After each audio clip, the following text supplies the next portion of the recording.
Right, good afternoon, members, and welcome to the Audit and Accounts Committee on Monday, 25th of September. There are no fire alarms scheduled for this afternoon. Therefore, should the fire alarm sound, please evacuate the building immediately. Fire exits are located at the rear and side of the room. Go down the stairs and meet in War Memorial Park. Please note the meeting is being webcast live on the internet. Check with officer for confirmation. Nod. And please can all members and public switch their phones off or turn them to silent.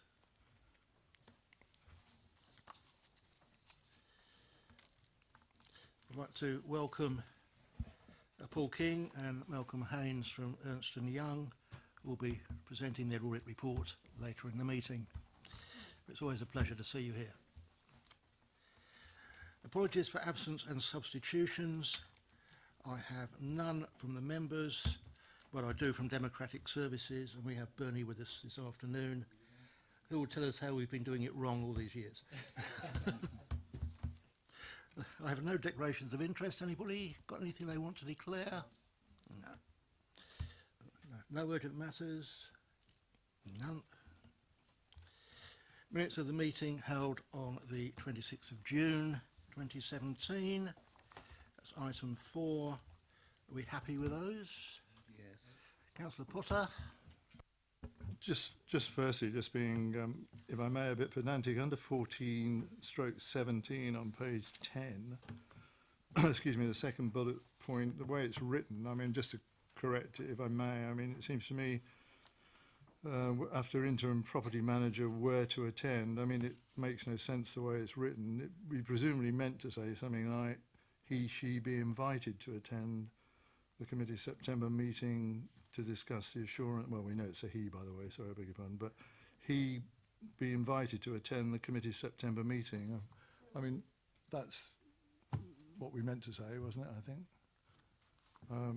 Not where to attend. I mean, it doesn't read properly, does it? That's all. Councillor Rowland?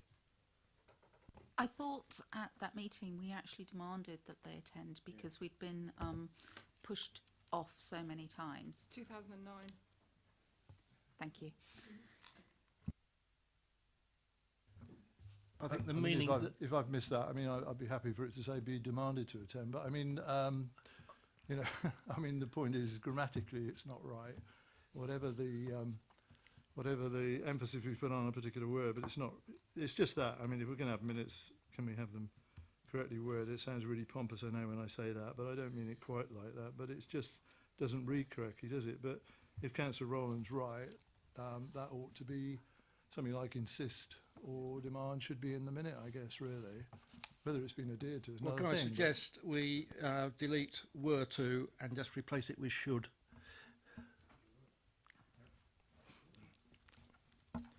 Are you happy with Councillor Westbrook?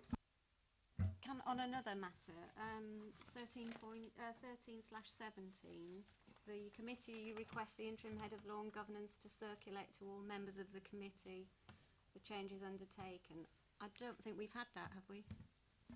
I raised that last week and we did email the relevant officer. He has not replied. We will chase him up again.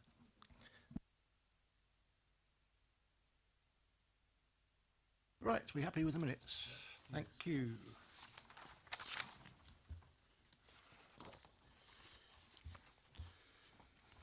Moving on, agenda item 5, Regulation of Investigatory Powers Act 2000, viewing of social networking sites.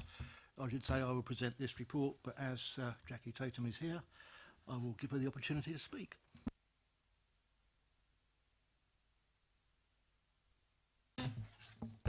Sorry. Yes, this is the standard report as discussed at the last meeting, which now provides record of the viewing of social networking sites in an investigatory capacity, covering the period 1st of June to 31st of August 2017. Section 2.2 provides a comparison table showing the viewings from 2016 compared to 2017. Are there any questions? Councillor Keating. Thank you, Chair. The chart on page 27, 5 of 20, depends which one you want. Annual report frequency, the information to be provided and the frequency is annual. But the details of each individual authorisation, and as such, I believe that that ought to be, if it's going to be reported annually, then the frequency ought to be identified there as well. In other words, if the details of each individual authorisation is provided at each quarterly meeting, for example, then the annual report should include the whole of it. And ditto the next two. Certainly the intention was that because there were nothing to report, rather than report nothing every meeting, we would have an annual report. However, if there were any instances, they would be reported at the next meeting. I can read, I know what it says. I'm saying it should say something different. That's what we agreed.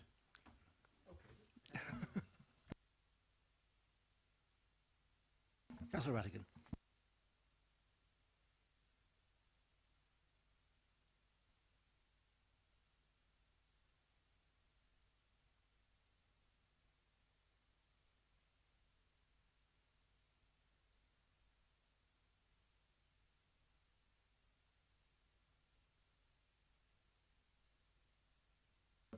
Yes, Jackie.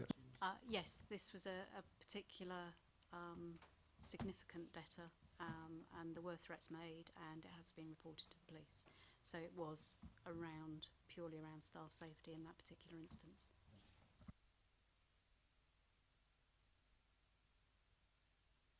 Any other comments? Okay, thank you, Jackie. Moving on to agenda item 6, Regulation of Investigation Investigatory Powers Act, Annual Review of Policy. Jackie Tatum. Thank you. This is the annual review of the RIPA policy, which has to be approved by members each year.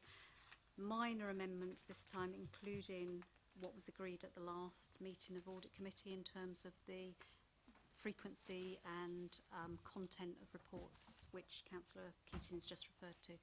Again, if there are any comments.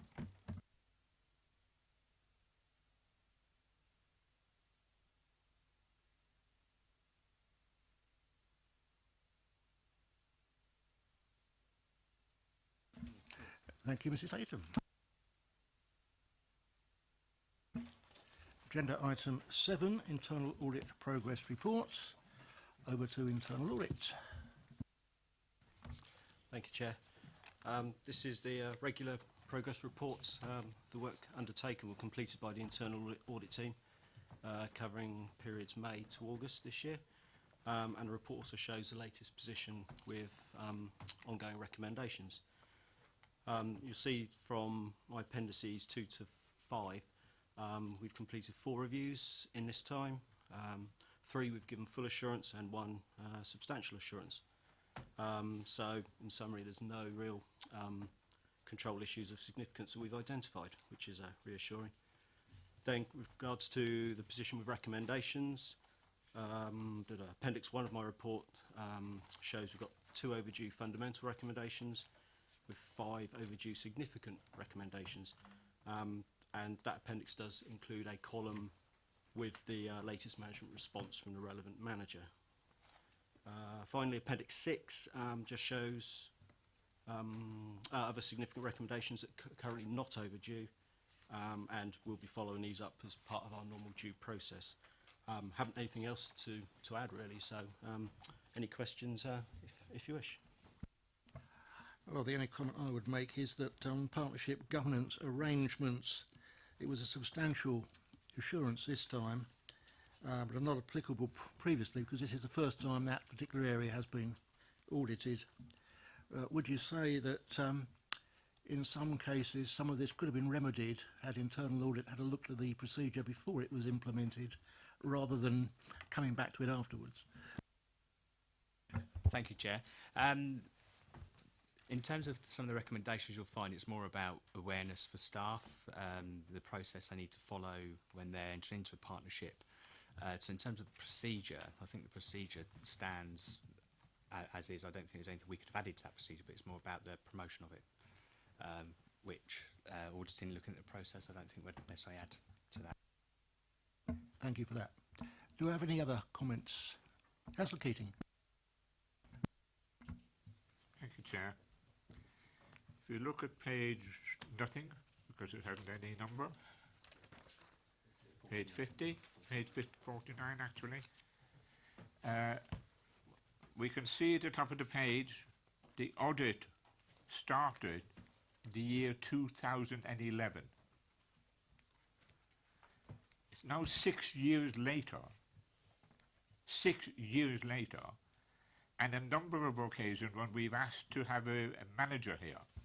Plus, in that time, we haven't seen a manager, and we've still got fundamental problems. Now, that must be a record of inefficiency, lack of intelligence in terms of understanding what the audit committee is doing, because when we ask questions, we don't even get the people that we asked to come along to be here. And they're not here today. Do you know, Chair? I know both the portfolio holder and the manager are away on vacation currently and are not available for this meeting. They have sent their apologies. If I could, Chair, you have me in their stead, members. There is a report on this agenda which will address those issues, so we'll discuss it then. Just like to add one other comment. There was a report to Audit and Council Committee in September 2015 by the property manager, which did give an update to committee. So they have been to committee to ask questions. Again, as the chair said, there's a report on the paper on the agenda for today. I do recall that meeting. Councillor Cubitt. Just for the sake of good order, it shouldn't actually say 2011, it should say 2009. Because I found in my papers of 2008 that we were having that discussion in 2008, 2009. So I don't understand why March 11 is the date that it's been outstanding. Because that's the date of the audit which relates to the issues that we have highlighted here. I'm aware that there were some recommendations dated back to 2009, going back from memory now. They were dealing with the KEL system. Apologies, I'm not too au fait on the systems, but a KEL system was introduced which did remedy some of those issues in 2009. These recommendations are new recommendations back from the 2009 that you're referring to, I believe. I believe there have been other issues on this subject which have since been resolved. Yeah. Councillor Rattigan. Thank you, Chair. I mean, I'm particularly disappointed to see this is still a fundamental risk, having left the council and come back, and it's still, you know, it's still lying there as a dead body to where we should be. Our property represents a huge proportion of our income going forward and our capital assets, and really is, as you've put, fundamental to what we do and how we do it. It is, you know, it is appalling that it's still sitting here raised as an issue. We need to get to the bottom of it, and we need, frankly, to have the portfolio holder here and whoever, and the cabinet and all of them, because this is so fundamental to what we do. And I take Councillor Cubitt's point exactly. I mean, it's not good enough that we have one of the main tenets of what we do, the management of our money and the property portfolio that we've been bequeathed, and that we don't understand what is happening in terms of the maintenance and the property of that we hold. So I through you, Chair, I would strenuously say I would prefer to have a individual meeting to deal with this. Otherwise, it gets continually kicked into the long grass as some point of where we can't actually have the portfolio hold here, or or the leader of the council to say, hold on, this is not good enough. Because the leader of the council's not been here to be questioned because he refused to come, the past leader, and that was 7 years ago. So, I think it is beholden upon this committee to hold people to account. That said, I'd like to move on to another issue, if I may. 51, the page after, if you look down at car park income, I don't know how staff structures work within the council, but I'm damn sure the performance management should be able to tell the new team leader where everybody is in terms of training and where they're going with their professional development, rather than put, I am currently establishing what officers require what training. Frankly, that's not good enough. It isn't. They should have a performance management for every single member of staff in this place to tell them where they are, what they need to do to move on to their careers, how they will be developed through their own training. So it's a blank piece of paper that's written on for them. So it's when somebody new comes to this council, they can look at an individual and say, oh, I see you're going to do next. And this is your development and you will be there. That isn't good enough. And frankly, I think we should be calling the new team parking and engineering manager in here to say that's not good enough. And why aren't there individuals? Because it helps support our staff. And we need to be seen to be helping our staff raise their game, improve their career, and see where else they can go within the organisation. That isn't good enough, and I don't think it's the right answer for this committee. Over to you. In terms of staff generally, we do have a HR system, we do have an appraisal process. Yeah, we do have an appraisal process where we do look at development for staff, and that's all recorded. I don't know why this response has been given by the new manager, and if you wish to call in, then do that. But I just want to give reassurance to the committee that we do have an appraisal process in place for all staff. Councillor Rowland. Thank you, Chair. One thing that in running even a small business is that when you issue a contract of employment, you issue a roles and responsibilities for individuals to know what their role is, what their responsibilities are, and the way that they would move forward. And I agree with Councillor Rattigan that this really doesn't seem to be very appropriate given the size of the council and that you do have an HR function.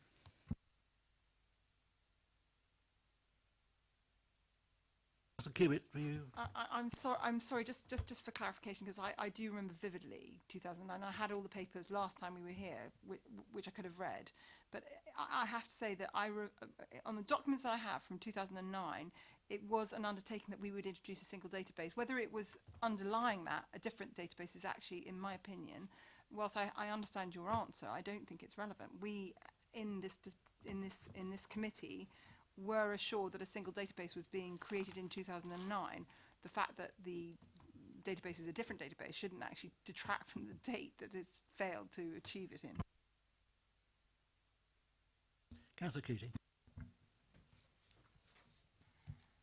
I do want to register my objection to the continual failure of property rents section of this report after all of those years. And I have been diligent at each and every meeting since then, actually saying they need to get their act together. Now, I know that the people who work in property services do an awful lot of good work. It's the system here that fails them, and it's the system that has continued to fail them.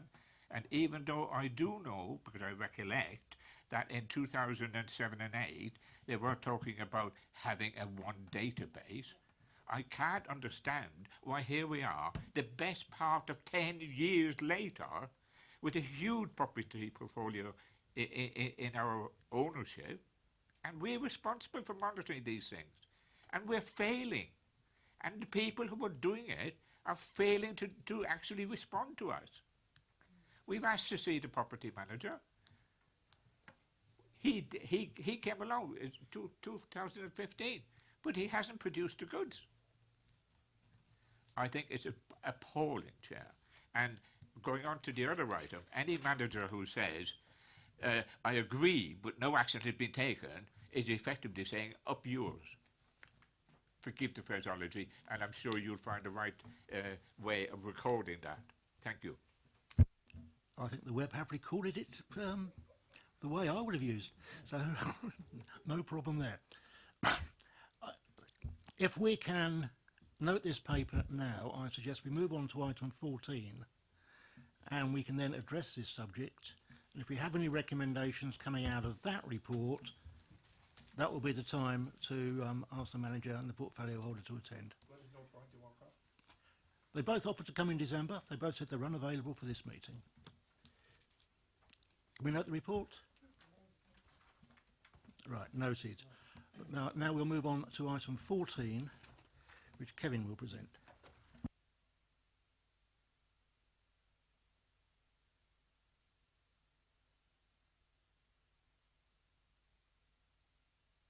Much to his surprise.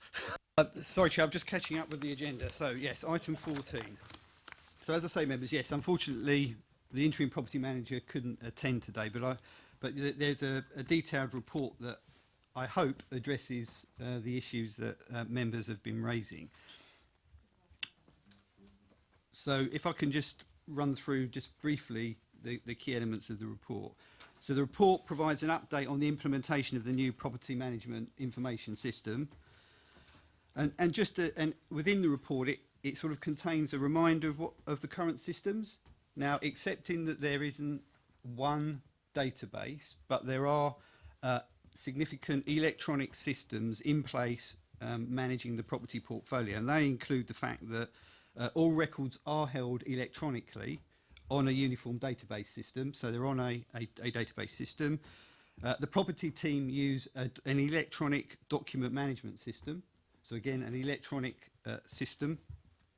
The land terrier has been moved over the significant time period that Councillor Keating and Councillor Cubitt were talking about, and is held electronically. All land and property assets of the council are registered under the voluntary scheme and certificated with the land registry, and valuations are carried out using specialist electronic software, and that referenced Paul Gundry mentioned the KEL system, and that's one of the systems that's in to support the valuation. So that's the current position, accepting that it's been an unacceptably long period of time to get a new one database system. But recently, progress has been made on that, and the new system, having gone through a fairly lengthy procurement process, has been purchased and is being implemented. And the report outlines a sort of a four-phase implementation, the significant phase one. And in terms of phase one, that's substantially completed in September of this year. The system is currently live and is being used by the property team. They've had training, and the training's been completed, and the system's been interfaced with the Land and Property Gazetteer. Now, there's still significant work to be done, but there's been a significant focus on the property team and resources that I've brought in to support delivery of this in this year. And the report details, it gives you more detail. I won't go through all of the detail, but it gives more detail on those phases and the elements and the key milestones. Also, there's been a focus, particularly of the interim property manager, on sort of discharging some of those long outstanding audit recommendations that don't rely on the single database.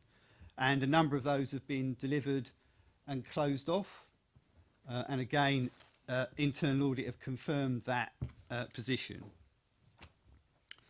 So, sort of in summary, except an unacceptable period has taken to get to this position, but good progress has been made with a clear timetable and robust project management to get those further phases delivered. Thank you, Chair. Right, I'll now take questions, starting with Councillor Cubitt. Well, I was just going to say, Kevin, I'm very impressed because this project was not under your responsibility, and only since it's fallen under your responsibility that there seems to have been any action. that has got us halfway to where we're now halfway to. Councillor Rattigan. Surprisingly positive there from Councillor Cubitt. Wonderful. You've mentioned, Kevin, that you've put in support. I'd like to know what budget you did for that. Was there a previous budget?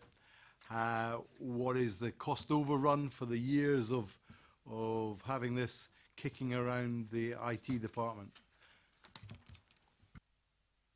It's been done within existing budgets that have been identified either for the project or within my directorate. So there isn't been an overspend or an underspend. There's been a capital programme budget approved and a revenue budget. Am I to assume that you've made a capital cost every year since 2008 then? And it's just a roll-up of that? There's been a capital programme budget that's been in the budget that's stayed in the budget and has been, yes, rephased each year. Yes. Can I ask if that's been added to, or has it just been rolled up and rolled over? The capital budget hasn't been added to. There's been some revenue resource that's been redirected within the directorate to support particularly the implementation and the programme management this year.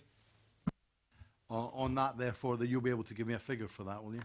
I can certainly circulate a figure after the meeting, Chair. Councillor Faulkner. Thank you, Chair. Yeah, having been a councillor for 3.5 years, I'm not aware of history, etc. Reading this report, and the things that strike me is it's obviously quite a complex system, and the way it's being handled gives me a lot of confidence that it's going absolutely in the right direction now. I think the only question it leaves me is it's only 2.5 years ago it was realised we needed an official EU procurement programme. So there seems to be a frustration amongst previous or longer-serving councillors that there's a 5-year gap before that seems to have gone into the ether. And I think we seem to be stuck with the issue of things are now going in the right direction with the right people, but whatever happened to those 5 years? Mr. Equist, can you comment on that? I can't really comment on that other than to say I believe it is going in the right way. There was various work done at various times, but the issue of how you procure something can be quite complicated, and whether it's a framework, whether it's how it's dealt with. So it took some time to get to that position. But as I said, I'm not putting the wool over members' eyes. I completely accept it was an unrealistic, an unacceptable time delay. But that's occurred. What's important to me now, and hopefully to members, is that there's a robust way of getting us to a position where we've got the new system in, fully working, all of the modules in a planned way. Anybody else commenting? Councillor Rowland. Thank you, Chair. I am still quite concerned that the phase 4 completion is until March 2019. That's still some time away, and the implications that it seems I'm the same, that I haven't been a long-serving councillor, but are there any barriers to the completion of March 2019? Chair, if I can explain to the committee, that timing is driven by the replacement of the new financial system. So at the moment, there's a procurement process going on for the main financial ledger system, which is significantly aged at the moment. And the timetabling and the programming of the property system is to try and just do that. Well, the current thinking is to do that significant interfacing with the with the financial system once, and do it at the point of implementation of the financial system. So that's why it sort of comes right at the end, and it's timetabled on that. That's not to say that the system won't be used for its own financial elements, but this is about making the seamless integration into the financial system, and that won't occur until, under the current timing, 2019, as you say. Councillor Rowland, want to come back? Thank you. So can you give us a ballpark date for phase 4? Well, the phase 3 is definitely going to be completed in November, and that makes the property management system fully functional. As I say, that's the clear milestone date, end of November for phase 3, and then phase 4, which is aligning it to the finance system, follows on later. Yeah. Councillor Keating, did you have your hand up? I did. Thank you. Please go ahead. I recognise and accept that since Kevin's been responsible for this, that he had made more progress in 1 year than in the previous 8 years have been made. And the issue continues to have fundamental problems, and I think we need to recognise that. But I'll say no more after that. What I would say is, looking at the report, whilst previous systems have been confirmed as adequate and robust, which means they have been given reliable information, it's the implementation which has been the problem and replacement, not the systems themselves that have been the problem. So, do we want to take any action for the December meeting, or can we accept this report? Any comments? Just note the contents and we'll let the matter ride, and next time internal audit look at it, we'll hope that everything has gone. Thank you.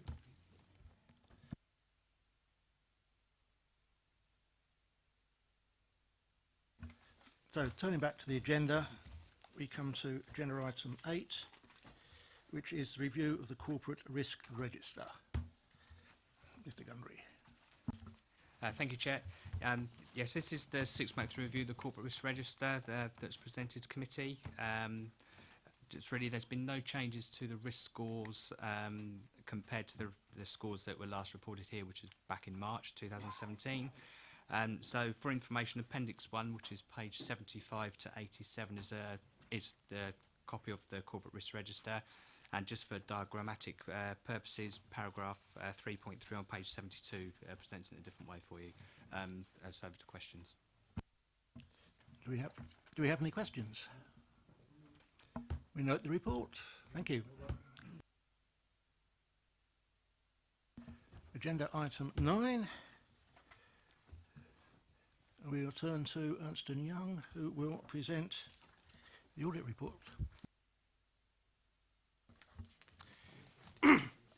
Thank you. Are you happy at the bottom of the table, or would you like to move up? I'm quite happy here, actually.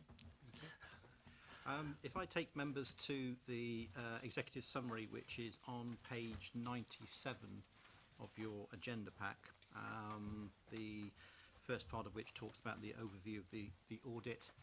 Just to draw out the main points from the report, the first part of the executive summary, page 97, just updates members with respect to our materiality level, which has changed slightly due to the outturned position on the accounts presented for audit, and has had the reporting threshold, although the reporting threshold for unadjusted errors has remained at 50,000 in recognition of the committee's request.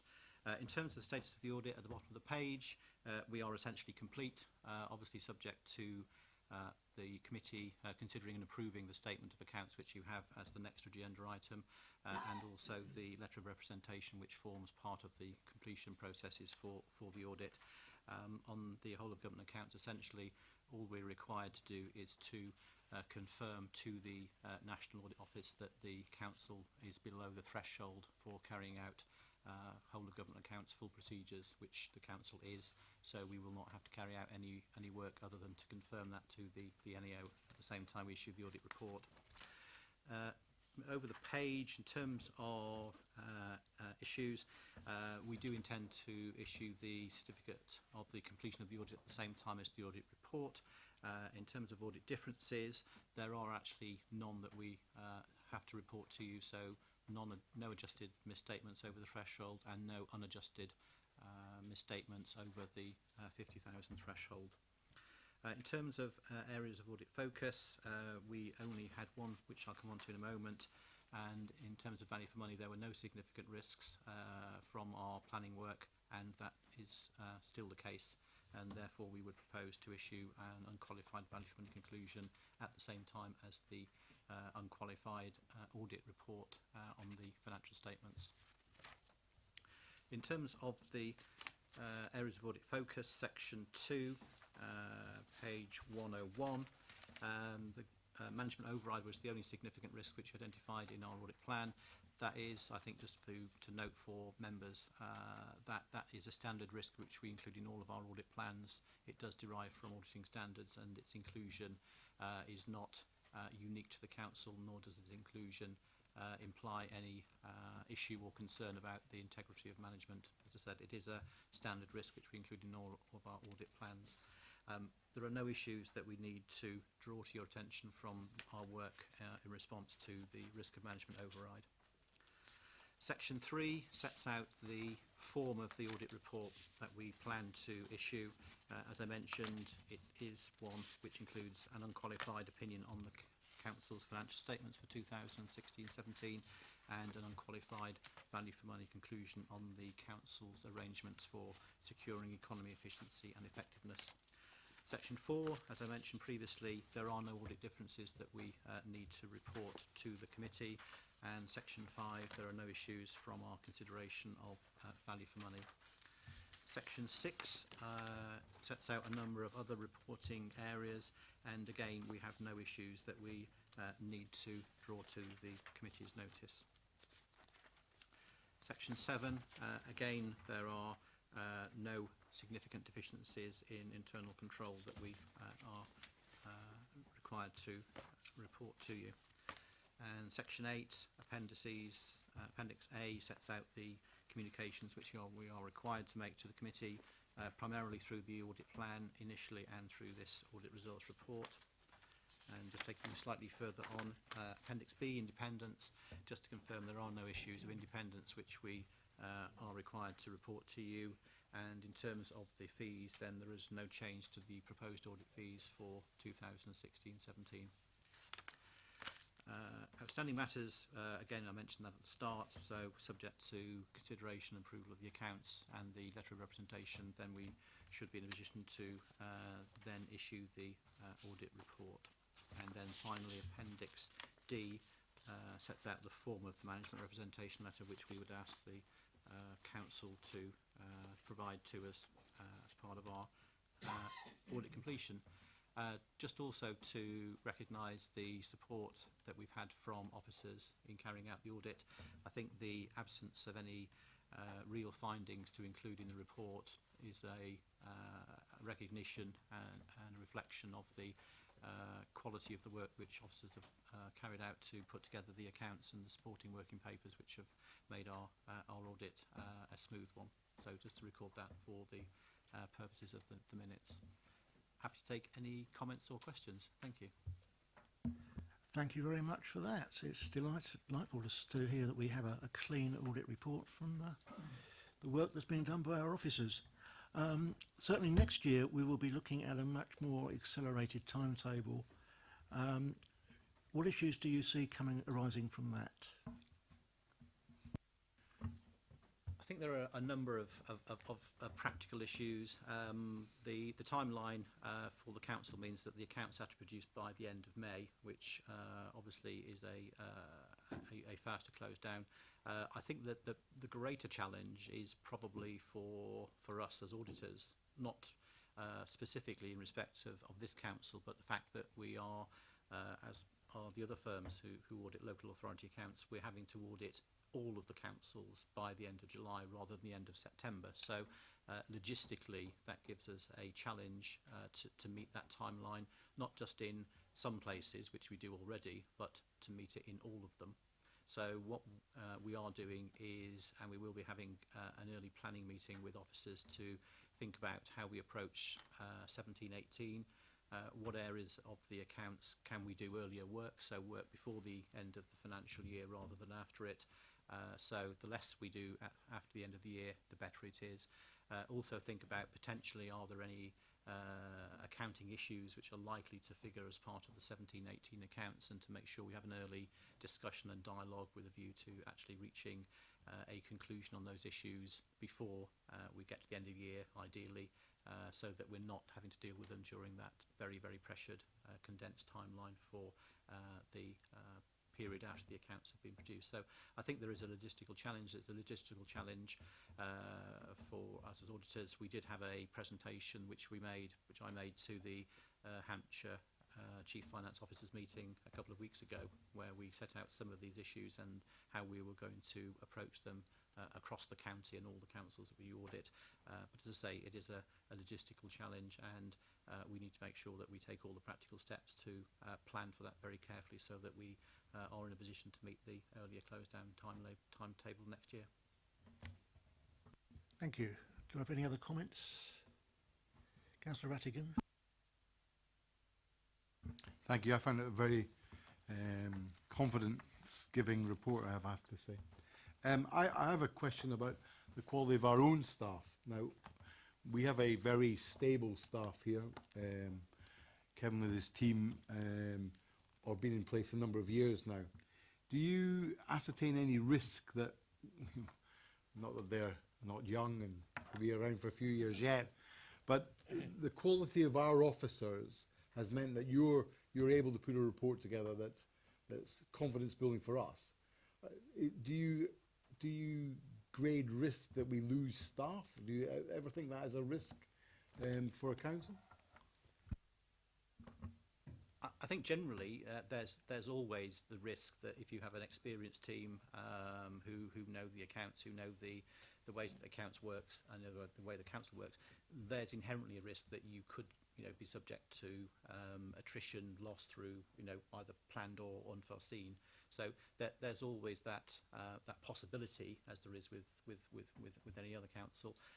As far as we're aware, we're not anticipating any changes unless officers know different.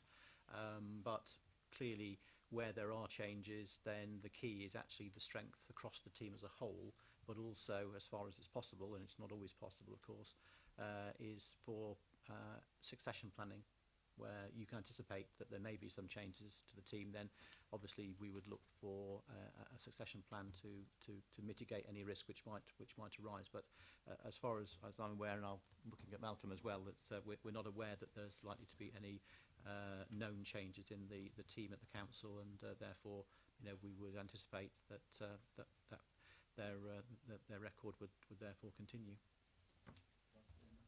Kevin, would you like to comment on your strength in depth?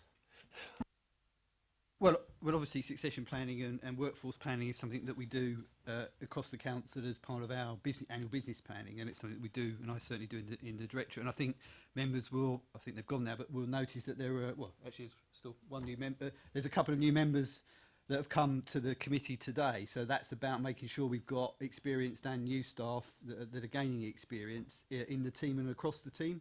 So I would like to think that there is strength in depth across the team. Councillor Keating.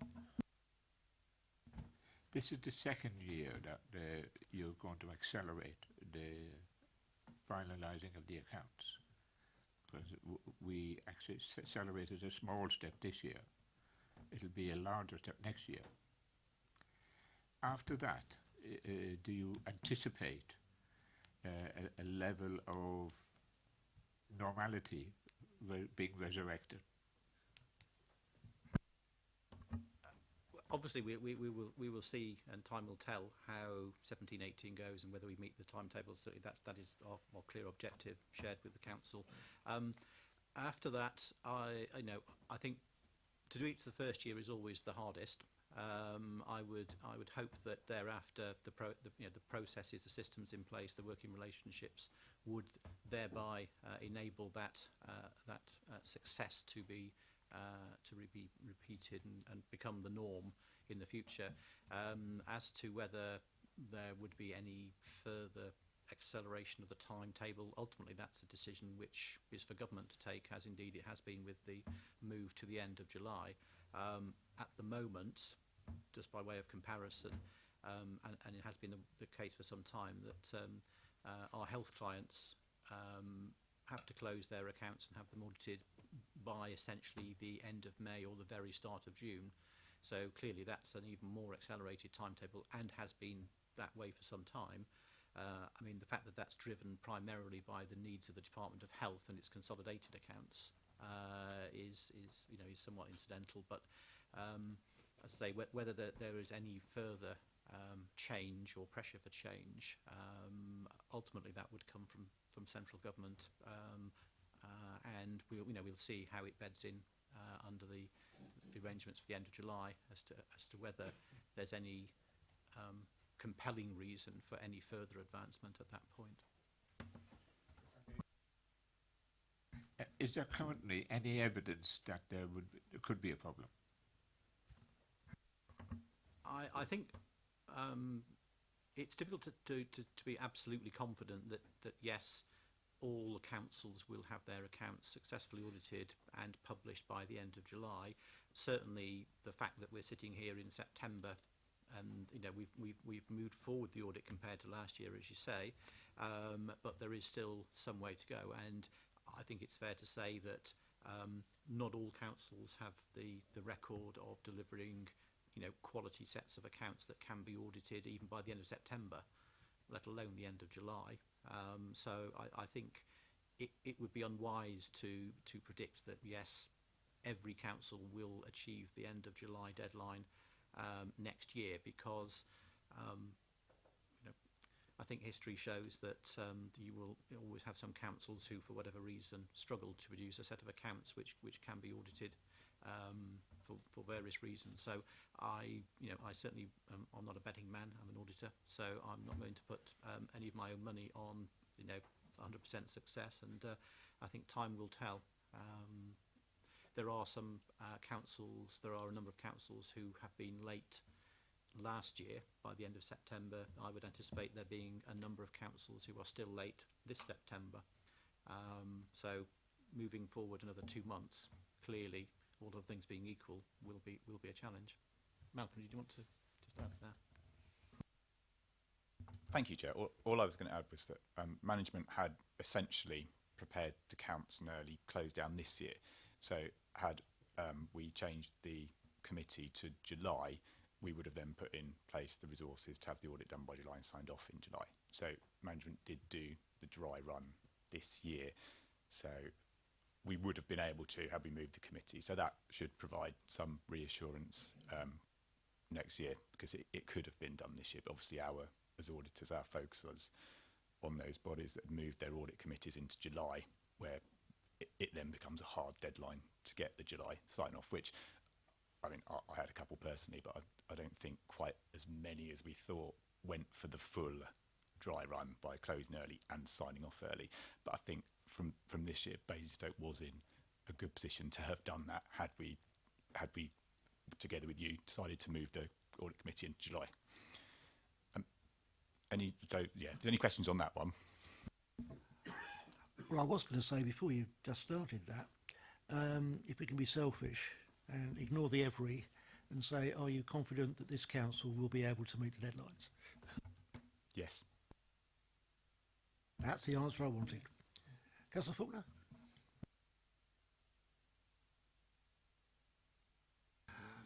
Oh. Mr Haynes? Finger raised there. There was one other issue that came to note last week from Dean and his team, which either I can pick up or Dean, but as we're on first, I might as well do it. It was on page 28 of the accounts, which is page 164 of the pack. So I'll give everyone a second to get there.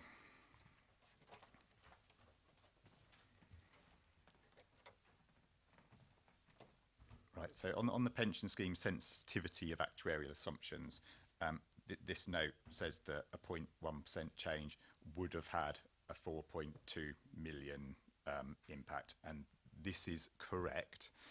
But if you then move forward to page 40, sorry, someone spotted this already. You know?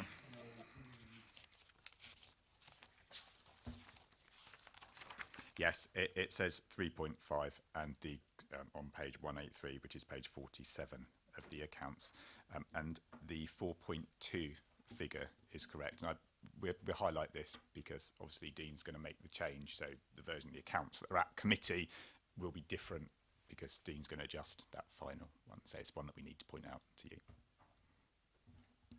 Thank you for that. Dean had brought it to our attention, and will no doubt mention it again on the next paper. Right, can we note the report? Oh, sorry, Councillor Cubitt.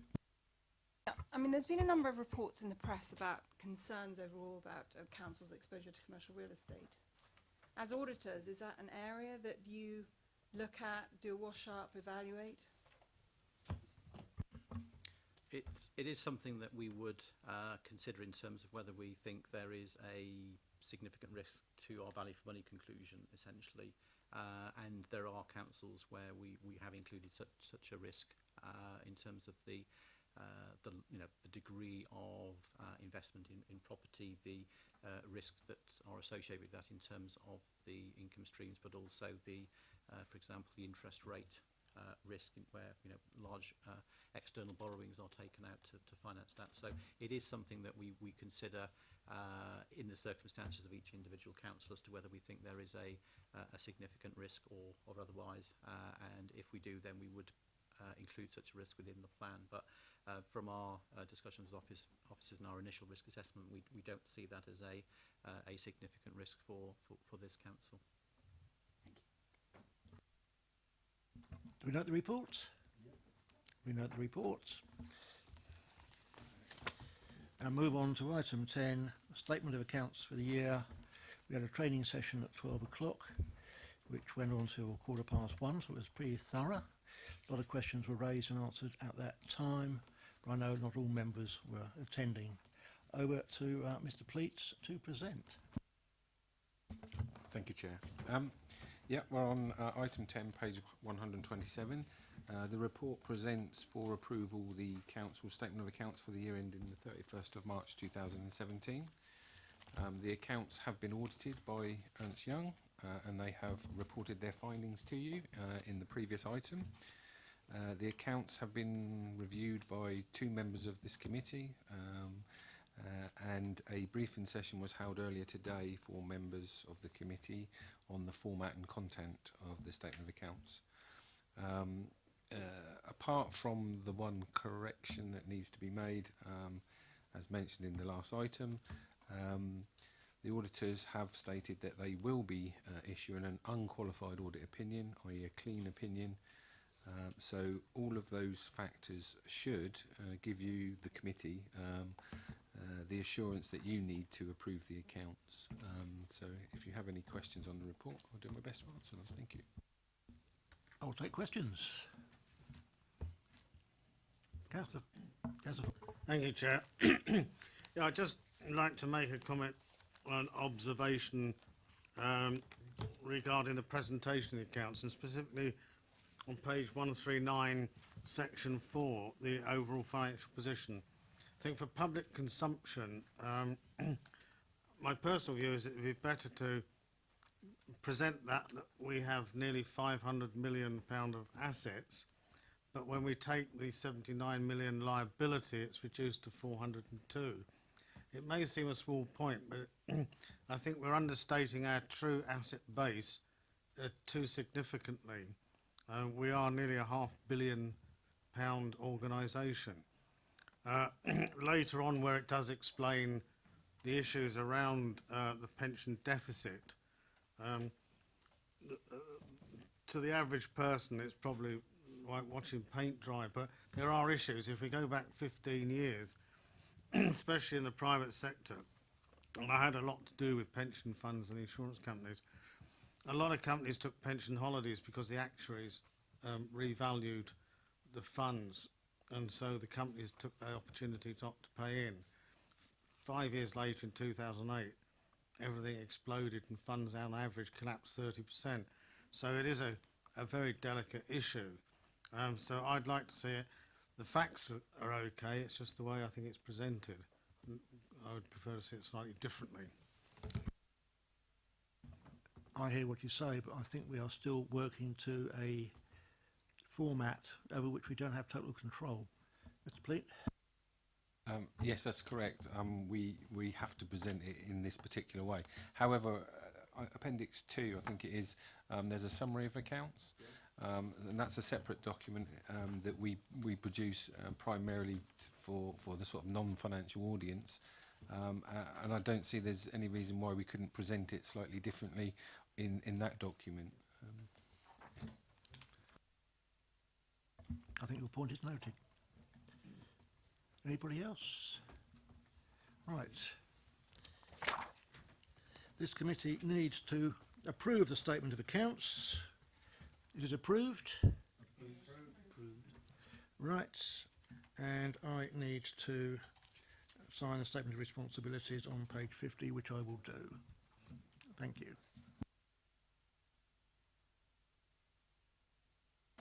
Agenda item 11, Treasury Management, which I think is over to Dean again. Thank you, Chair. Yeah, this is item 11, page 213. The report presents the first quarter's performance for the Treasury Management function up to the end of June 2017. The report shows a favourable forecast variance of £45,000 on the Council's £2.75 million of interest income. The forecast assumes an anticipated use of some new externally managed funds for the second half of 2017-18. And we're currently carrying out some due diligence on those funds before we expect to make some investment in them next month. So if you've got any questions, I'll do my best to answer them. Thank you. Any questions? Councillor Keating.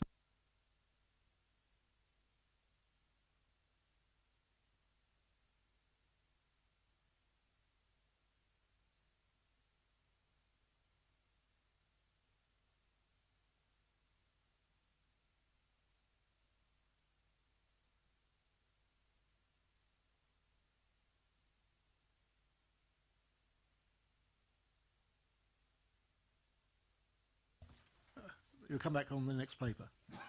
Right. Any questions on this paper, or can we just note it? Looks like it's noted. And it's nice to see a surplus now and again.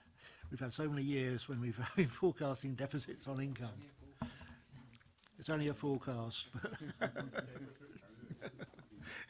I prefer to forecast a positive than a negative. Thank you.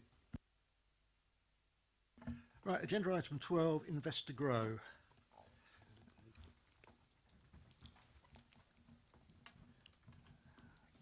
And we have some visitors. So I'll ask Philip to introduce. Thank you, Chair. I'd like to just introduce a couple of colleagues here. You might recognise that you met them in April from CBRE. They're the fund manager and advisor for the Invest to Grow Fund. So first on my left here, I have George Richards, and then beside George, we have Joe Bassoon. As I say, this is the second report I think you've been here for. The first one was back in April, which was setting out the business plan for the year. This is the first quarterly report on progress to date. So I hand over to George. Thanks, Phil. Good afternoon, everyone. So really the purpose today is to give you a brief update and progress on the Invest to Grow Fund and talk through the first quarter. So we're a bit behind in terms of where we're dating back to, a bit of backdating, but of what we've achieved to date. I'm working on the presumption that in terms of how the fund operates and the basis of the fund, that everyone has a good understanding of that, given our presentation at the previous meeting. However, happy to give a quick overview if that would be helpful. So first of all, I'd just like to thank everyone here really and all the council really for the support and input to date in terms of driving forward this very important initiative. As to second many of the other comments that we've been overhearing in terms of other activities going on, it has been very impressive in terms of the officers we've been working with across both the property, finance and planning teams in driving this fund forward. So thank you for that. In terms of overall achievements. The first quarter, it's been very positive in terms of progression. There's been a lot of market engagement, both locally as well as through investors, developers we work with in London. Certainly a lot of progress in getting the message out there of what the fund is here to do and how it operates, which is one of the key challenges in operating and bringing forward initiatives such as this. And that was further evidenced by the press in the Estates Gazette in March, which again gave the council a very good profile in terms of what it's doing in this space. So we are particularly encouraged by that, and we're particularly encouraged by the pipeline across the three core sectors that we've been working up, and that spans commercial, housing activities and renewable projects. Now, in terms of readily investable propositions, it's not surprising that those fall within largely the commercial space at the moment, and that is likely to be the first investments for the fund towards the end of the year or in the new year. And this is largely as a result of accelerating both new and ongoing discussions that the council's property team have been having with occupiers in relation to head lease interests, so where there are opportunities of refurbishment, redevelopment to bring forward new quality space in the borough. That is, the fund has been a new added tool to progress those discussions on behalf of the council. Nonetheless, we've been making some very good inroads and progress into the housing market and housing opportunities. We've had a range of discussions with both small, medium and large-scale developers, as well as registered providers and investors into the housing market to see how we can partner with those players, you say, to bring forward housing locally, both affordable and otherwise. So largely, I think, in terms of actually why we've got investment coming forward in the commercial rather than housing, I think it's a timing issue. There's a lot of housing development that's currently coming forward in the borough, so funds have been allocated, planning has been granted, etc. So it's really about getting on the radar with those developers at the right point in time to be able to help them bring future schemes forward. And I think it'll be important to really get some momentum, continue momentum on that in the new year, particularly in the context of the council's potential future involvement in the Manydown project, and really getting under good understanding of the sort of intricacies of financing residential development of that scale. So on the renewables side, there's credit to Chaz Bradfield, who's been leading that from the council's side, and that's certainly made some good progress over the last quarter in moving that sector forward locally. Clearly a higher risk profile in terms of investment opportunities, and we're not going to dive feet first into that until both the council and ourselves as fund advisors can get comfortable with that risk profile and actually equally the opportunities that it brings from the council from a socio-economic perspective in regard to the overall investment strategy for the fund. So in terms of next steps, as I've mentioned, we're confident the first investment will be committed towards the end of this year or beginning of the next, depending on timings and or various strands of activity going on. And we've got further good opportunities in the pipeline for 2018. This is a long-term process, so whilst it would be delightful, it would be great to get all the money out the door next year, we're not going to hold our hands up that that's going to be a guarantee. I think we'd like to certainly get at least half of it out by the end of the next year, committed, which will certainly be a good achievement from our perspective in terms of other public and private debt funds that we manage across the country. So I think that's a very brief overview. Happy to answer any questions or welcome any comments on the report provided. Thank you. Councillor Rattigan. Thank you, Chair. Couple of things. The commercial property element, I don't see anything specific for incubator offices for start-up businesses. The majority of UK business is small and builds. Let's deal with that one first, and then we'll come on to your housing. That is certainly one that is on the agenda. I think in terms of incubator, just to clarify the sort of terminology, we would see that is potential regeneration of areas of Basingview, where you may have a refurbishment of a building that may have part of the building allocated towards small startups with the ability of businesses to grow into larger scale units. So that's part of the concepts that we're seeing coming forward as proposals for buildings in Basingview. Clearly there are other challenges within Basingview and other areas around viability and actually enabling the demolition and refurbishment of that building coming forward, whilst maintaining the council's income profile as well, given their existing interest on many of those buildings.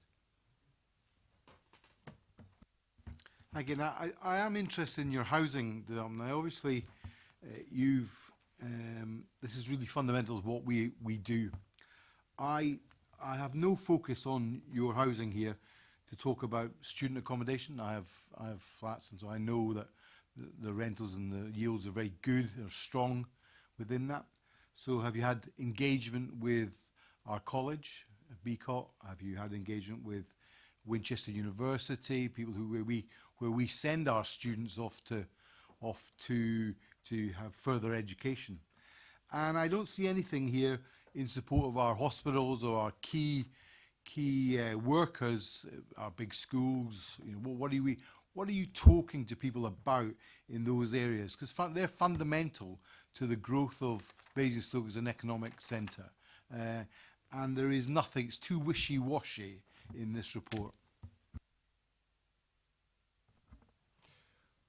Well, I think, understanding, the housing, having worked in the housing market for the last 10 plus years in terms of providing funding and support and delivery and the mechanisms, I absolutely recognise that the likes of the NHS trusts and others and schools, education facilities, they have a key role in delivering that key worker accommodation or other types of accommodation. And I will acknowledge that we haven't had discussions with the likes of Winchester Hospital or BCOT.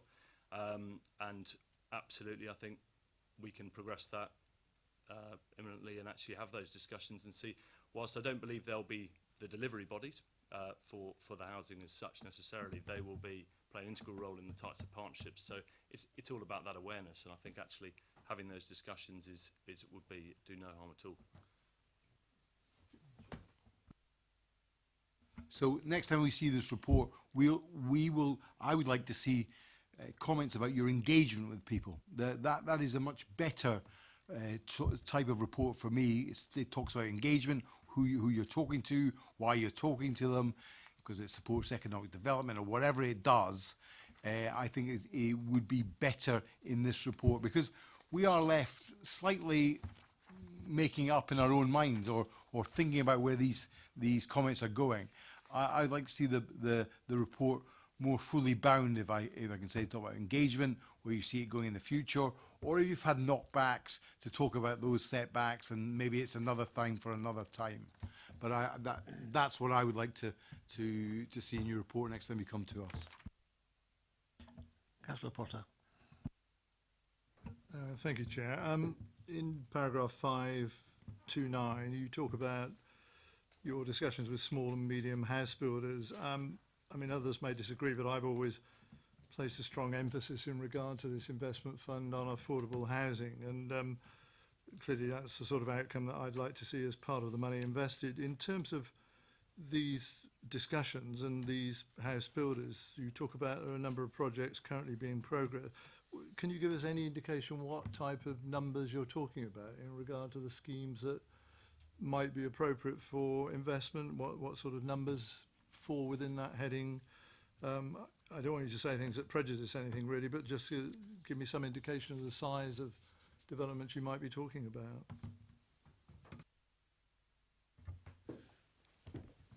Thank you for that question. In terms of the range of house builders we've spoken to, at the very smallest range, we've spoken to house builders that are looking to construct as small as 9 units.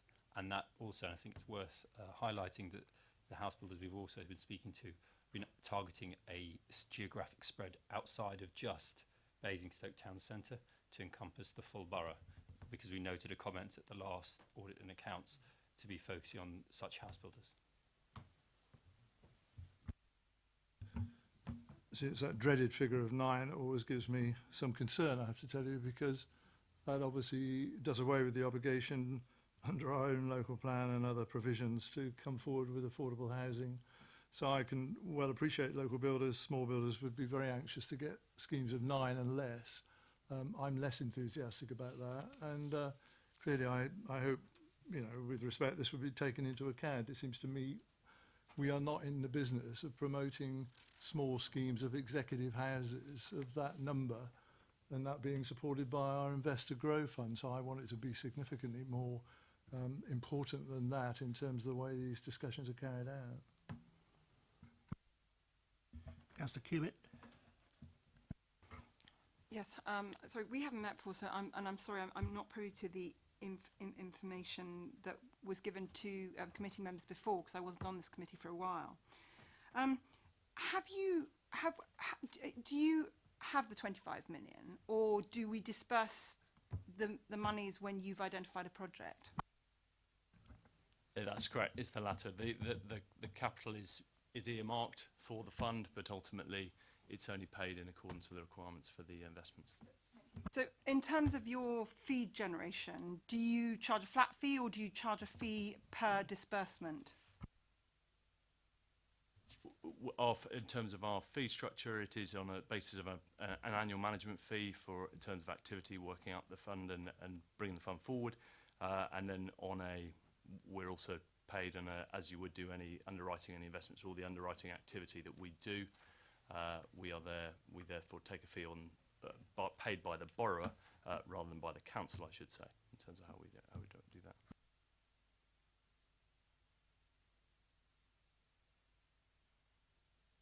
Councillor Rowland. Sorry. Okay. Are we allowed to know, or is it a closed session in terms of that the breakup of the fees that they get paid? I think that would be confidential, so I don't think we can raise it now. Apart from what's in 7.3. Yeah, 7.3 covers some of that on page 236. I don't know if that's going to satisfy Councillor Cubitt. Okay, so just in terms of the percentages of the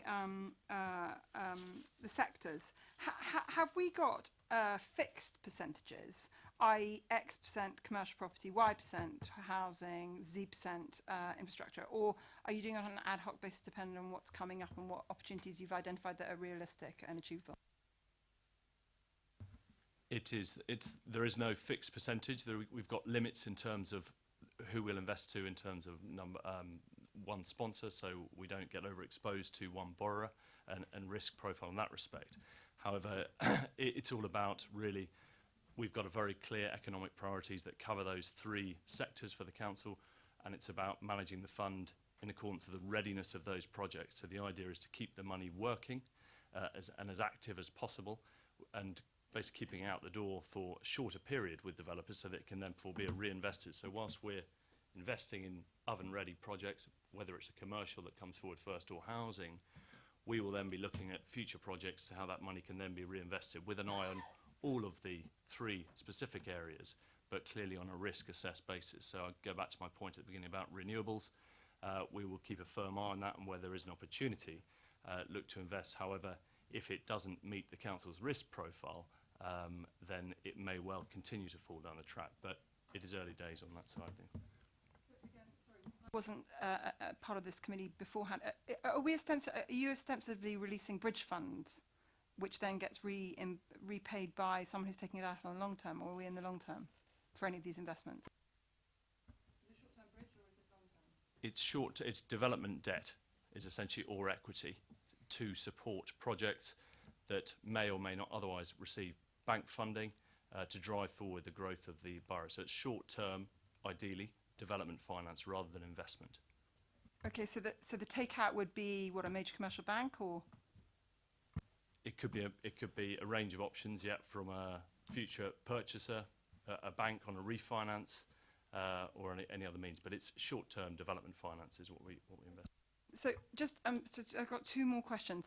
One of the things that we're always, what I've always been told with regards to Basing View, and because you're obviously experts on commercial real estate amongst other things, is that Basingstoke's really unusual in that we insist on retaining freehold, and that means that we reduce significantly the investor base that's available to us as a buyer or as an investor, because most of the investment funds require outright ownership and don't like investing in assets that have got a freehold owned by someone like us.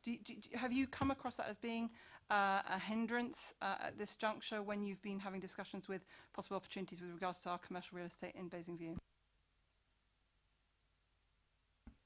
I think the nature of the asset holding is slightly unusual in terms of the freehold interest and the relatively high gearing we have in Basingstoke, and it does in part prohibit leaseholders to bring forward developments. So I know there is a separate work going on around the commercial estate that Nick Green is leading from the property side in terms of looking at where redevelopment opportunities are, that there are opportunities to re-gear interests, and we will work closely with him in terms of looking at those where the fund can play a role, if that answers your question. Do you have a lesser amount of people wanting to invest because we own the freehold outright? That's my main question. I think I wouldn't necessarily say it's the freehold interest. It's probably the actual nature of the gearing. So it's the quantum in terms of that is probably prohibits the leaseholder rather than actually the full freehold control. It's actually the percentage share that impacts on the investment appetite of the property. But sorry, can we go into that a little bit more in terms of gearing? Why is our gearing structure unusual compared to who's prescribing an unusual gearing ratio for it to be less attractive to other people? We're sort of delving a little bit outside of the fund activities, and more on the property side. So I won't go too far. But these were structures that were set up in the 60s or earlier this year by the council that are long-term interests that haven't been set up recently when they were first established. So it's legacy interest rather than anything else. Okay, and then I've just got one last question. In terms of your references to affordable homes and talking to developers with regards to house building, I mean, as we all know, our developers that operate in our borough have to provide 40% minimum affordable housing. So what is it that this fund is going to do that is going to provide over and above what we expect of any builder that's operating in our borough? So in terms of affordable housing, the primary focus is about delivery, and that is, I think, comes first and foremost. So if you've got a large house building development, 300-400 homes, of which, say, 40% is affordable, we want to use the fund where we can to make sure that those houses are delivered and delivered going forward, and as a result, the affordable housing will be delivered as well. The fund could be provided on an equity basis to increase the level of affordable housing. However, that would clearly have a longer term payback and would increase the risk profile of the fund. So that is an area we've had an initial discussion looking. We've talked to markets how the fund could play a role there, but it would increase obviously there'll be implications of that. Sorry, I understand. I think I do understand, but basically the big boys that are operating in Basingstoke, they should be able to finance their own affordable housing building for us. These guys are wearing huge profits at the moment. They're making more profit than we've seen in a long while. So I don't think necessarily, I don't know what my colleagues think, that we should essentially be helping the big boys build their affordable housing. We should be, and I would have thought with the remit of your fund, it's actually not those boys that we should be helping. It should be unlocking areas maybe of land that we own that we could get the builders to build affordable housing on outright at 100% next door to, instead of helping a highly profitable commercial enterprise to deliver what they have an obligation to deliver already. And absolutely, in terms of that, the large-scale developers, there is no interest and no appetite for the fund. We've explored it in a number of details because we were working with the Housing Delivery Board to look at the full suite of opportunities coming forward. So we had a discussion with all those with planning applications to see if we can help them come up with a solution to enable them to deliver the housing. Finance was not the issue, and the fund therefore can't play a role to enable that to be delivered. However, in terms of enabling sites to be released, the small, medium-sized scale opportunities, absolutely, they are the core sweet spot, if you could put it like that, for the fund. So it's where those medium-sized developers may struggle with the finance or the ability to put in enabling works to release neighbouring sites to bring those forward. So that is our focus area as a result of all of our discussions over the last quarter in the housing sector. Thank you very much for that. Who would you just? I'd love to know who you kind of obviously not naming one specific name, but like who you describe as a medium-sized builder. That's number one. Number two, because of course a lot of them have been amalgamated and absorbed, and so they operate under different names, but actually they're all owned by the same guys. That's number one. Number two, have you discussed with the council? Because I know fellow colleagues of mine and Boomerang boy next door, Mr. Rattigan, Councillor Rattigan, was talking about, you know, a long while back, you know, our council, because we own a lot of our own land, and we actually financing us building affordable housing for our people. Have you looked into that with the council? Not directly in terms of direct house building from the council side. I don't know if that's an area which is being explored separately, but the fund can certainly have a role in facilitating that if you are becoming an outright developer. Obviously there are other large scale streams, lots of money down, everything else coming on stream, but in terms of looking at creating your own housing company, bringing sites forward yourself, absolutely we would look to follow up on those discussions. Councillor Cubitt, would it help if we had a copy of the InvestorGrove strategy itself? Because we've been asking a lot of questions about it. Bernie, can you make sure that goes to Councillor Cubitt? Councillor Rowland. So, thank you, Chair. Just following up on Councillor Potter's observation with regard to the 9 homes, I'm not sure whether you're aware that in our local plan, the rural locations, the villages, have an obligation to take 10 homes, at least 10 homes, or 10 to 15 homes. And therefore, this would be a perfect opportunity, whether they're a small builder building a complete affordable scheme, or whether they're a builder that's on a mixed scheme. But the 9 homes really doesn't help if it's in a rural location that's been identified in having to take development. So if that could be borne in mind when you're looking at these small medium builders, I think that would be appropriate for all of our requirements. Councillor Keating.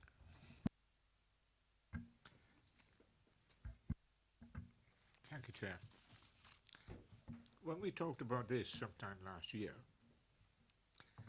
you had 3 priorities, and they were all commercial. Even if they were commercial houses, they were all commercial investment opportunities only. Then, within the council, those of us who were on this committee followed up that arrangement and put forward an amendment to the 3 priorities and added a 4th. Are you aware of that?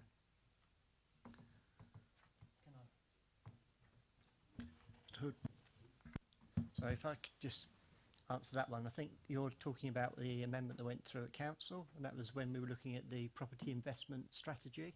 So that was about the council using 30 million of its own money to buy property, and that was including housing. What we're talking about here is the InvestorGrove Fund, which was the 25 million, which is for loans and so on, rather than actual buying property directly. And the next paper we've got is the property investment strategy. So that might be, if that's what you're thinking about, that's probably the place to raise it. I was about to say the same thing. I think it's on the next paper, sure.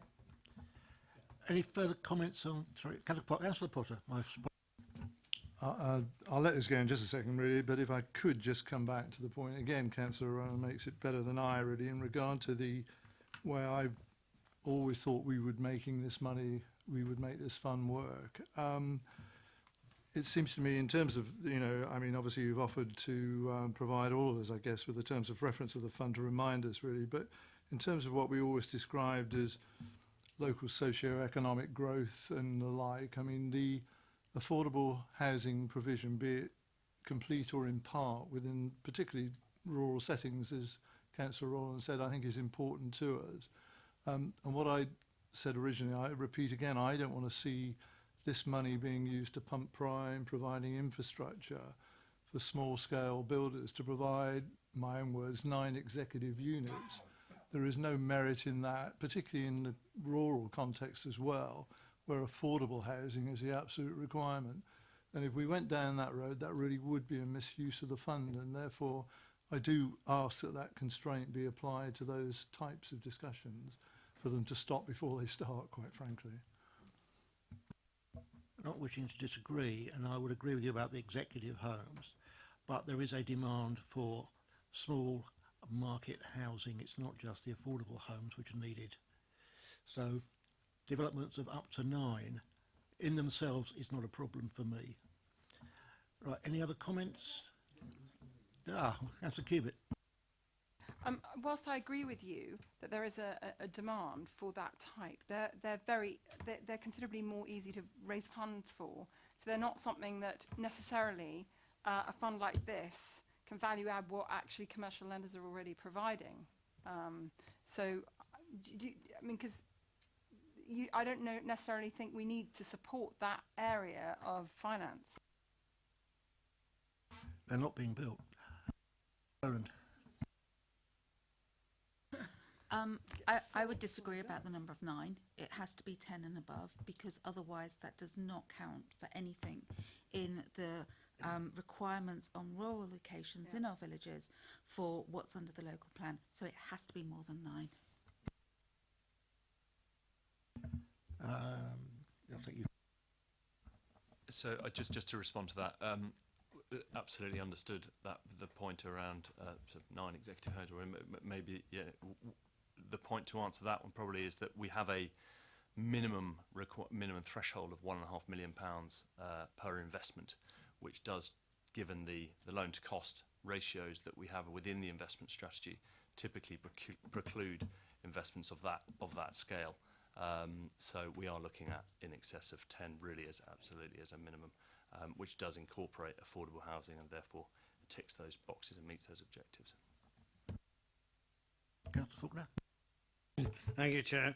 I'm feeling slightly uncomfortable because I think we're drifting back into the politic world, and I think we haven't read fully the paper that was agreed, i.e. the Investor Growth Fund, and what its objectives and constraints were. I admit myself I can't remember everything that was in that, but one thing I do remember, it was established as a fund to make better returns than we were getting in our treasury management system. So it wasn't, shall we say, the vehicle for building affordable homes or whatever. That was one of the options within it. So I think we need to be careful on what we say as a committee in relation to that, the document that was agreed by council. What we're talking about is facilitating the building, not the building itself. So if somebody needs cash flow funding, we can provide it. But there has got to be an exit strategy, we've got to get our money back, and we've got to get a good return. I mean, that may not be through building houses. That is more in terms of the next paper, which we'll come on to shortly. Councillor Cubitt. It does say in 3.2, and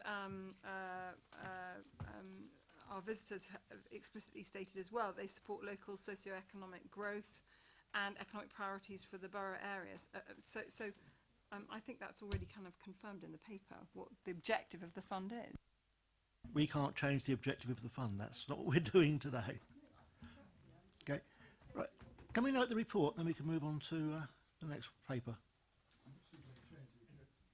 No. Okay. Right. Agenda item 13, the Property Investment Strategy Implementation Report. That's over to Kevin. Thank you, Chair. So this is the first report the committee's had on the property investment strategy. It's the first quarter report. and the report outlines activities of the property services team in implementing the improved strategy.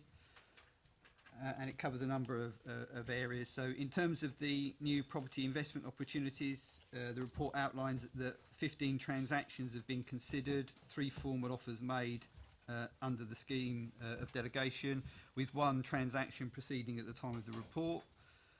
The report also covers, so that's a sort of new acquisition. The report also covers lease regearings, and we just sort of mentioned some of those recently around the discussion around the other paper.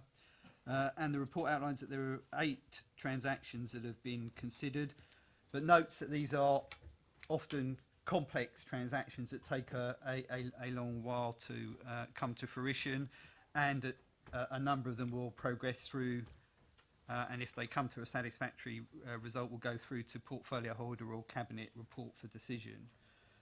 The report also notes that detailed work has started on the asset review of the portfolio as part of that property strategy, and outlines some other general activity of the property function, including that 5 new lettings of vacant properties have occurred, 4 rent reviews or lease renewals concluded, and 44 tenant requests for landlord's consent agreed. The report's for noting by the committee, but I'm happy to take any questions. On 4.4, sorry, someone's got a mic. Oh, sorry. On point 4.4, 7 on-market and 8 off-market transactions. Can you just explain the differential between those 2 and who does the off-market transactions or puts them forward to us? Thank you. If I can pick that up. The on-market transactions are investment sales which are actively being marketed by other agents, by other parties. The off-market transactions are, by definition, those which are not currently available to the wider market. And therefore, if we are able to secure those, we are in a solus position, negotiating one-on-one. So not generally in the market, not subject to other parties' competition. Who does the finding for us? Is it Cushman's who does the finding, or do you, as part of your remit as an officer, go looking for these off-market sites, or how are they brought forward to you? There is a combination of officer-led and Cushman & Wakefield-led as our investment advisors. As officers, we know the portfolio pretty well. We know the areas of Basingstoke pretty well. We know which occupiers are doing well and those which would be good, secure tenants for us. Equally, Cushman & Wakefield can bring to the table knowledge of what specific investors are looking to do in the market, whether that is to restructure their portfolios and sell on smaller sized investments. As part of the earlier work that Cushman's did for us, they had exposure to the details of our portfolio, so they could start to run the slide rule over the performance of the portfolio. So they're aware of the investors, they're aware of the high-level bits of that. On the same section, you've made 1 transaction proceeding. Now, looking at that return, it's nearly 10% yield. Now, it's either exceptional, or you're going to find other nuggets out there that are equally as good. Has this just because of a rent review, or why would something appear too good to be true, if I'm honest? Thank you, and you're right that with the higher yield there come certain risks. That particular one is an off-market transaction, so we haven't been in a competitive situation. We haven't been having to bid and sharpen the pencil with other people breathing down our neck. So I think that has been one benefit on that particular one. The other side of this is this particular one is a head lease investment that we're looking to acquire. So rather than being a freehold where you expect the yields to be lower. Councillor Faulkner. Yeah, Thank you, Chair. Looking at 1.5 on page 240, does that imply that there's a question mark over, one, our level of resource, two, the expertise we've got, and that the activity which has taken us into sort of property management company, whether we're straining under that?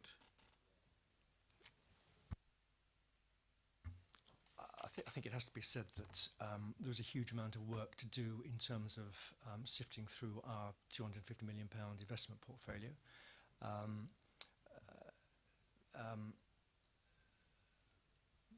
We need to focus on acquisitions as well as, and that's to say going out into the market and looking at those things, as well as working the existing portfolio and doing all of the day-to-day management at the same time.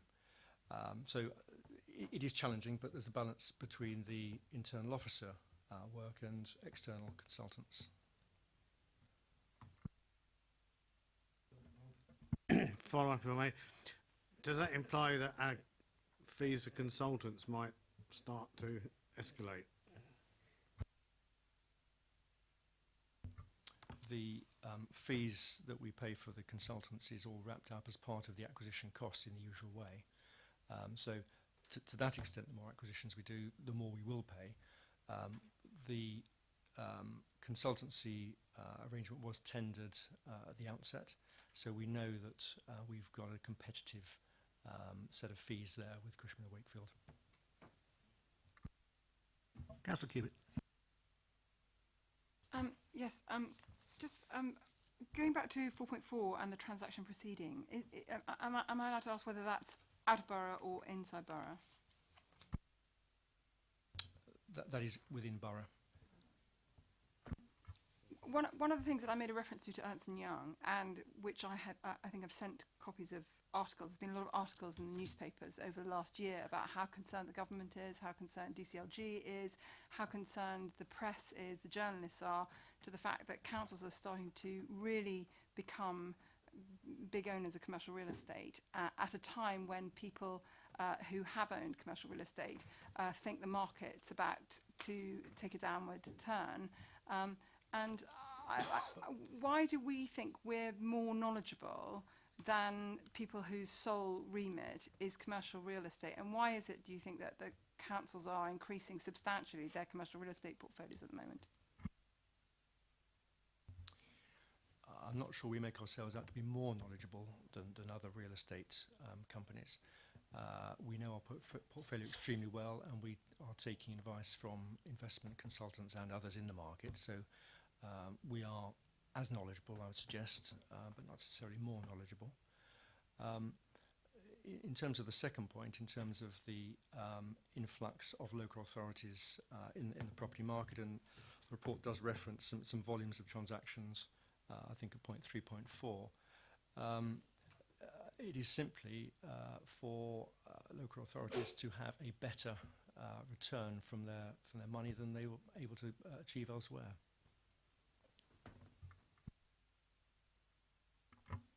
No, I appreciate that's the central driver. I don't profess to be an expert at all, but having read all the articles in the Sunday Times and all the other newspapers, as a scrutiny committee here, it is something that I think all of us need to be, concerned and keep an eye on. Just secondly, I asked the Investor Grow guys a question which they said was more relevant to you, which is the structure of our commercial real estate in Basingview. And I've been told that it precludes a lot of people potentially buying and investing in it because we insist on retaining freehold. Is that something that you're aware of? Because I understand that if we were selling it or trying to find buyers of it and we weren't demanding to retain a 250-year freehold, we would be open to many, many, many more potential buyers and would be able to get much, much more money for that site than insisting on this 250-year leasehold. Thank you. I think there's a couple of points on that, and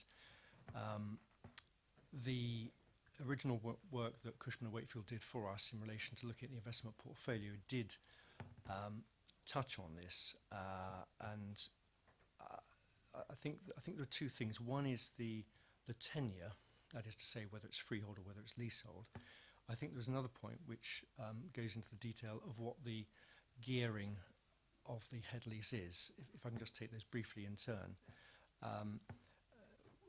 And I don't think this is bespoke for Basingview. I think it is a feature of the portfolio that Basingstoke has, where we have a lot of ground leases which date from the 60s or the 70s.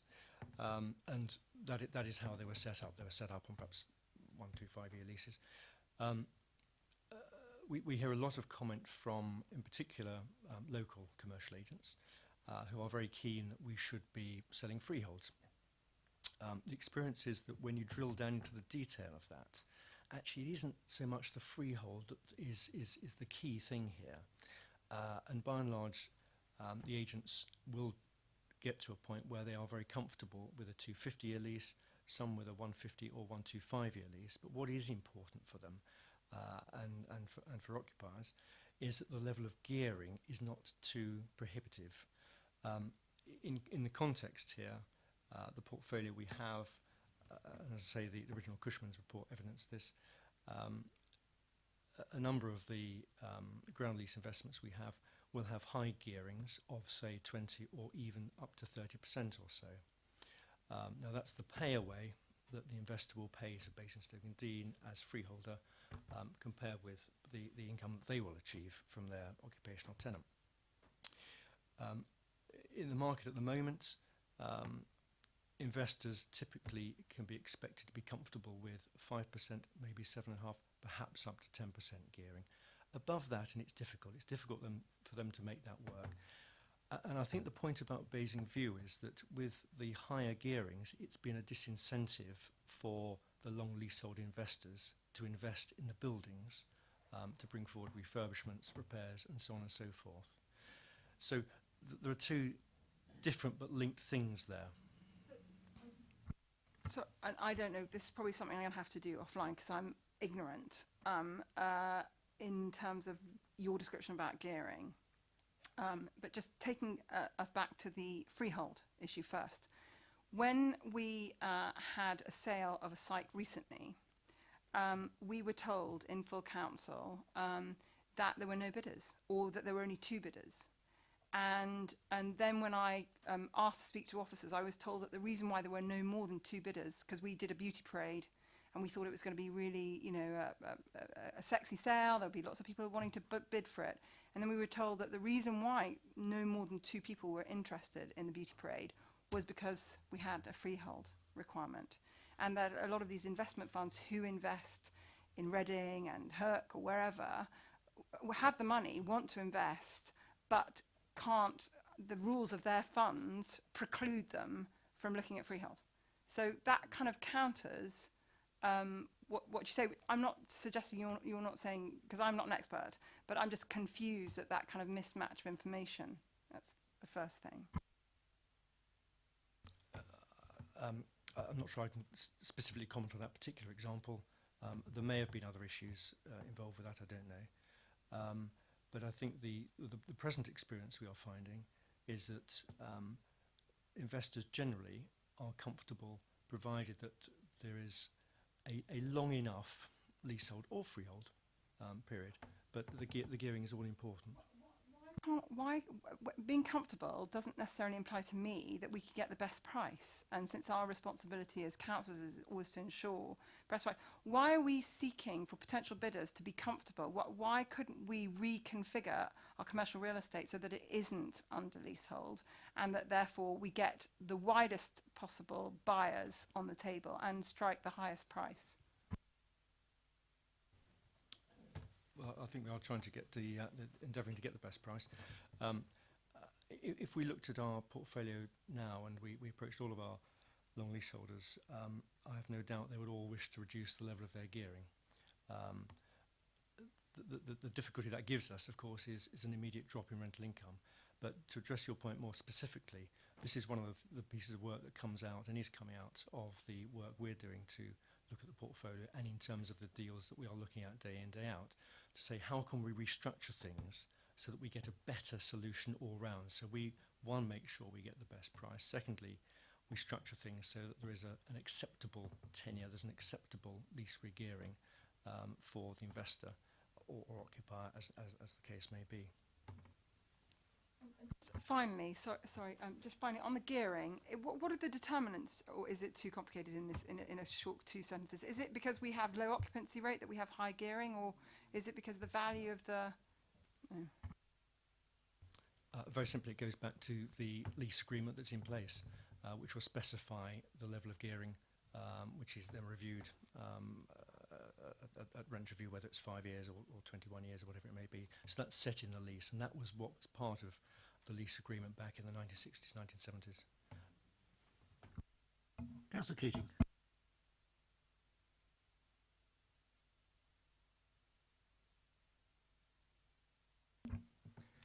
Last year we had 3 priorities, and they were all commercial. Subsequently, people like myself went to the full council and produced an amendment to introduce a 4th priority, which was to invest some of the monies, not all of it, some of the monies in social and economic benefits, flats, rents or houses, doesn't matter, and that should be prioritised. And have you exercised any of your talents on that 4th priority, please?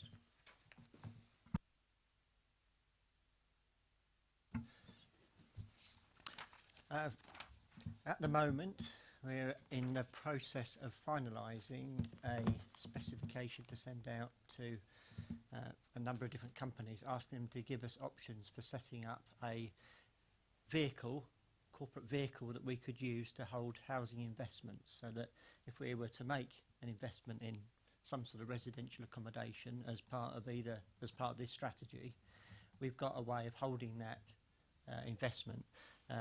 That's trying to link in both investment that might be through the money down and investment that might be in other properties separate to that. So we have been, over the last couple of months, producing this specification, trying to detail exactly what our requirements are so that we can go out to tender. We've also been to visit, personally I've been down to Eastleigh Borough Council to talk to them about the housing company that they've set up and the structures that they've got and how those are working. So we are investigating some options elsewhere, but we haven't got any direct investments in the housing area.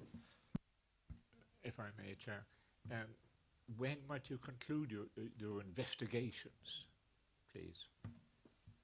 Well, this specification, which will be sent out to ask people to come back with quotes, I'm looking at asking them to do that by the end of October, something on that time scale. So if we send that out this week, we can then give them about 4 weeks, something like that, to come back to us to talk about the different options. Then we can make a decision then about the right way forward for the council. Yes. And I do mean this year. Yes, this is, I've got I haven't got it here, but I've got about a 10-page draft document which has been worked on through different areas of the council. Property have had some involvement, the many down people have had some involvement, Kevin's had some involvement. So between us, we're trying to come up with a combined document. Thank you. We won't have to wait. Councillor Potter. I'm grateful to Philip for his update, really. I mean, it is just worth saying, so I'm not trying to be churlish, but the amendment at council, which was back in February, by the way, so we're going back a little time, talked about this becoming a priority and it being accelerated. So, I mean, I know those are just words, but clearly, you know, we would obviously hope, as you've just indicated, Councillor Keating, this is sooner rather than later, so that the other things are perhaps put behind the priority that we've outlined in the council resolution. Thank you. Councillor Hewitt. Yes, I mean, touching on that, I mean, one of the reasons why I think we raised that in February as councillors was because the report that we had commissioned by consultants explicitly said to us that the highest return that we could get, and that's the whole point of this portfolio, was actually from residential investments. And that's why we all thought, I mean, it wasn't a political issue, that it was a bit odd, given that we paid a lot of money to consultant to evaluate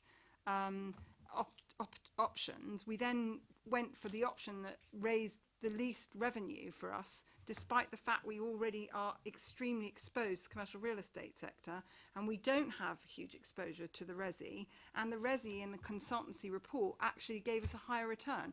So we thought it was a slightly odd decision to further increase what's already quite a skewed portfolio to commercial real estate, which is also the least revenue generator. So I'm delighted to hear from Philip that we're pursuing it, but I still have concerns that we are further increasing one sector of our portfolio at a time when the press and the government are concerned about the risks, and not pursuing the one sector which we were told would generate higher revenue, despite the fact our consultants told us that that would be the sector that would be the higher revenue generator. Councillor Rattigan. If I can just point out to Councillor Cubitt, I think, as I referenced earlier, a return of close to 10%, whether it's in the commercial sector or not, is worth having. And if we can rebalance our portfolio by getting more revenue from what we already hold, then that's got to be a positive, you know. And I know we're very keen to have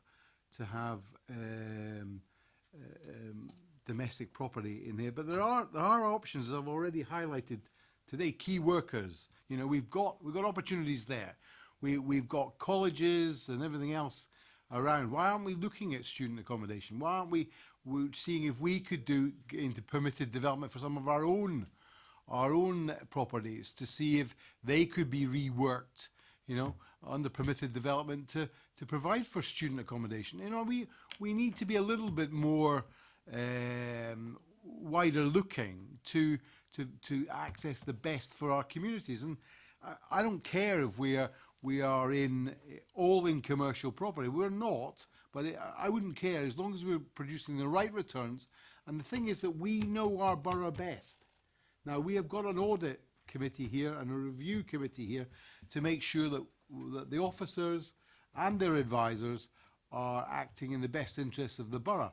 And it is our job to scrutinise anything that comes back here, and if it's right, we shall say it's right, and if it's wrong, we shall say it's wrong. But, you know, I don't care if it's commercial property or not, but I do think our job is to make sure that we are working our assets to the best of our ability. Well, I would care if it was all commercial property, because we need to spread the risk. Councillor Rowland. Just one thing to just pick up on what Councillor Rattigan said. I know personally that about 15 years ago a proposal was put forward with regard to student accommodation in Basingview, which was discounted.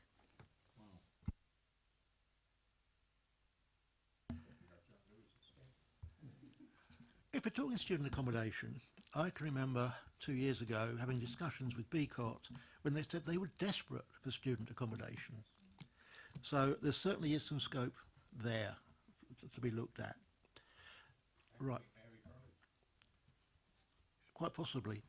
Certainly BCOT do have a lot of students who come from outside the area. They need low-cost rented accommodation. Right, the report is for noting. Can we note it? Noted. Thank you. Which leads us with agenda item 15, which is the committee work plan. On the December meeting, we do have a property maintenance audit update. I suggest we leave that there. It'll be interesting to see just how that has moved by December. Apart from that, I think the programme stands pretty much as is. Agreed? Agreed. Thank you. And the meeting closes at about 3:50.